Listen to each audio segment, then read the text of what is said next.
नमस्कार दोस्तों, मैं Vaidya Jagrut Patel, MD Ayurveda gold medallist.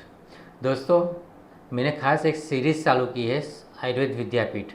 इस आयुर्वेद विद्यापीठ सीरीज़ का प्रयोजन ये है कि आयुर्वेद के छात्रों को जो आयुर्वेद के श्लोकों को पढ़ने में कठिनाई होती है उसको मैं सरल तरीके से और प्रैक्टिकल किस तरह से यूज़ कर सकते हैं उसके बारे में मैं समझाता हूँ। पिछले कई वीडियो से हम देख रहे थे कि चरक ने जो विमान स्थान के प्रथम अध्याय में बताया है अष्टो आहार विधि विशेषायतनानी, उसके बारे में हम चर्चा कर रहे थे। और अभी तक हमने अष्टो आहार विधि विशेषायतनानी में प्रकृति, करण, संयोग, राशि, ये 4 टॉपिक पे डिस्कस किया है। आज मैं लेने वाला हूँ 5वां टॉपिक, देश। आचार्य चरक ने जो अष्टो आहार विधि विशेषायतनानी बताया है उसका मुख्य प्रयोजन, मुख्य हेतु ये है कि जब स्वस्थ व्यक्ति अपने स्वास्थ्य की रक्षा हेतु या फिर बीमार व्यक्ति, रोगिष्ठ व्यक्ति अपने रोग से मुक्त होने हेतु जब आहार का सिलेक्शन करता है तो आहार का सिलेक्शन के लिए ड्रग सिलेक्शन वो किस तरह से करे, किस तरह से वो प्रॉपर ड्रग का सिलेक्शन कर सकते हैं, उसके बारे में ये अष्टो आहार विधि विशेषायतनानी में आचार्य चरक ने बताया है। और दोस्तों, एक बात मैं श्योर कहना चाहता हूँ कि आयुर्वेद में जितना डीपली सोचा गया है, मेरे ख्याल से आज किसी भी साइंस ने इतना डीपली नहीं सोचा होगा। जैसे आज हम देखते हैं तो आप क्या खाते हैं, उसमें कार्बोहाइड्रेट कितना है, प्रोटीन कितना है, फैट मिनरल्स कितना है, या फिर उसमें वो विटामिन कितना आता है, वो सब बारे में सोचते हैं। या फिर वो आपका शरीर में न्यूट्रिशन वैल्यू क्या देगा, वो उस तरह से सोचते हैं। लेकिन आयुर्वेद में उससे भी कई गुना आगे सोचा है। आज के पॉइंट में हम वो बात करेंगे। आचार्य चरक ने बताया है देश। देश के बारे में आचार्य चरक बताते हैं, देशः पुनः स्थानम स द्रव्याणाम उत्पत्ति प्रचारो देश सात्म्यम च आचष्टे। इतने छोटे से कोटेशन में आचार्य चरक ने बहुत बड़ी बात की है।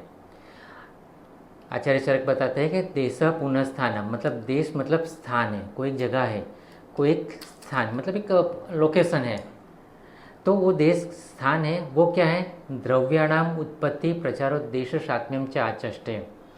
जो हम आहार द्रव्य का यूज़ करते हैं, जो खाने के लिए आहार द्रव्य उपयोग करते हैं, उसका उत्पत्ति, प्रचार और देश सात्म्य, ये देखने के बाद ही उसका उपयोग करना है। उत्पत्ति और आहार द्रव्य कहाँ उत्पन्न हुआ है। नॉर्मली हम सुनते हैं या हमने देखा है कि गेहूँ मतलब कार्बोहाइड्रेट है, चावल मतलब कार्बोहाइड्रेट है, चना मटर वगैरह वो सब हुआ प्रोटीन हो गया, बस हम उसको उतने ही देखते हैं।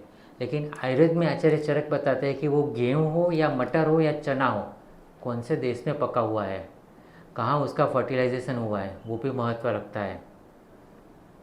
समझ में आई बात। अगर हम गेहूँ खाते, वो गेहूँ कहाँ का पका हुआ है, सूरत का पका हुआ है या पंजाब का पका हुआ है, यूक्रेन या रसिया का पका हुआ है, तो उसके मुताबिक उसकी क्वालिटीज़ में डिफरेंस आएगा। वैसे भी हम आयुर्वेद में पढ़ते हैं कि हिमवानम औषध भूमि नाम, मतलब हिमाचल प्रदेश, हिमालय प्रदेश में जो औषध होती है वो ज़्यादा गुणवान होती है, ज़्यादा वीर्यवान होती है। और उसी तरह से मरुभूमि में जो औषध होता है या जो द्रव्य पकता है वो कनिष्ठ प्रकार का होता है, मतलब वो उतना अच्छा नहीं होता है क्वालिटी वाइज। तो ये भी हमारे आयुर्वेद में बताया कि जो डिश में पकता है उसके मुताबिक उसमें क्वालिटीज आएगी। तो हम जो गेहूँ खाते हैं या हम जो चावल खाते हैं वो कौन से देश में पका हुआ है वो भी ज़रूरी है। वो जानेंगे तभी तो वो आपके शरीर में फ़ायदेमंद होगा या हानिप्रद होगा। नॉर्मली जो हमने आगे भी बात डिस्कस हुआ था कि ग्लूटेन इंटॉलरेंस आता है गेहूँ खाने पे, तो गेहूँ कहाँ का पका हुआ है वो भी देखना ज़रूरी है ना।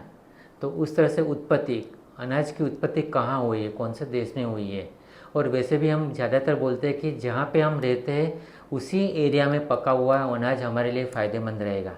मतलब जैसे कि मैं सूरत में रहता हूँ तो सूरत के आसपास जो पकता है वही अनाज मेरे लिए फ़ायदेमंद रहेगा। इसी तरह से आप जो भी देश में रहते हैं उसके मुताबिक आपको फ़ायदेमंद रहेगा।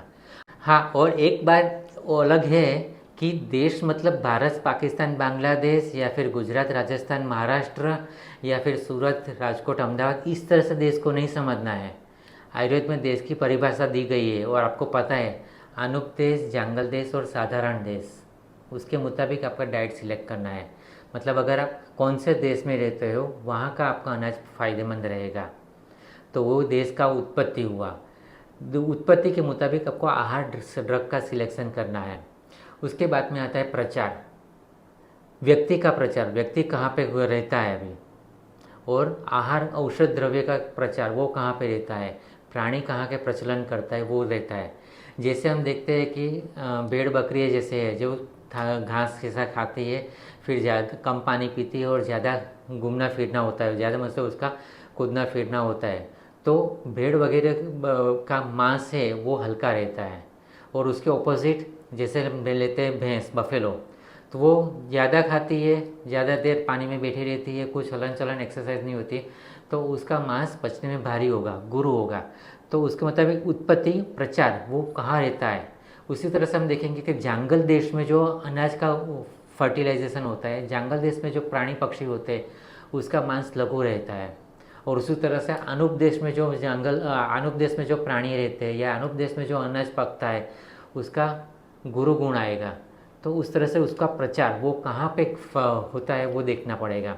उसी तरह से व्यक्ति के बारे में बात करें, जैसे गुजराती व्यक्ति है उसका प्रचार मतलब वो बिजनेस पर्पज़ से या फिर कोई अलग पर्पज़ से राजस्थान चला गया या अलग पर्पज़ से गुजराती व्यक्ति पंजाब चला गया, तो जो वो जहाँ पे प्रचार करता है तो जिस देश में वो जाता है वहाँ का आहार उसको सूटेबल रहेगा।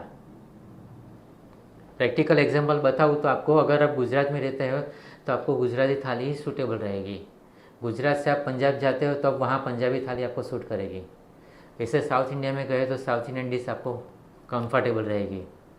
यहाँ हमारा उल्टा होता है, गुजरात में होता है तब पंजाबी डिश खाना हो, साउथ इंडियन खाना है, और हम जब बाहर घूमने जाते हैं तब वहाँ गुजराती थाली को ढूंढते हैं। ये गलत होता है। तो देखिए आप जिस देश में रहते हो उस देश के मुताबिक आपका डाइट होना चाहिए। और उसी तरह से देश साथ में आपके देश को जो आपको सूटेबल हो गया है वो आपको खाना है। अगर आप गुजरात में रहते हो तो गुजराती थाली आपको सूटेबल रहे, पंजाब में जाते हैं तो पंजाबी थाली आपको सूटेबल रहेगा। इवन पंजाबी आदमी पंजाब में रहता है तब तो पंजाबी खाएगा तो ठीक है, लेकिन वो आदमी अगर गुजरात में आता है तो वही पंजाबी लाइफस्टाइल उसको यहाँ पे शूट नहीं करेगी, वो डाइट उसको चेंज करना पड़ेगा। तो उसी तरह से देश के साथ में अब आप कौन से देश में रहते हैं उसके मुताबिक आपका डाइट सिलेक्शन होना चाहिए। तो ये है आयुर्वेद में चरक ने बताया वो देश की परीक्षा, कि आप देश की परीक्षा करके आहार का सिलेक्शन करें। दोस्तों मेरा ये वीडियो आप कैसा लगा है मुझे कमेंट में ज़रूर बताइए, और मेरे चैनल को सब्सक्राइब कीजिए, लाइक कीजिए और अपने फ्रेंड्स के साथ शेयर कीजिए। नमस्कार।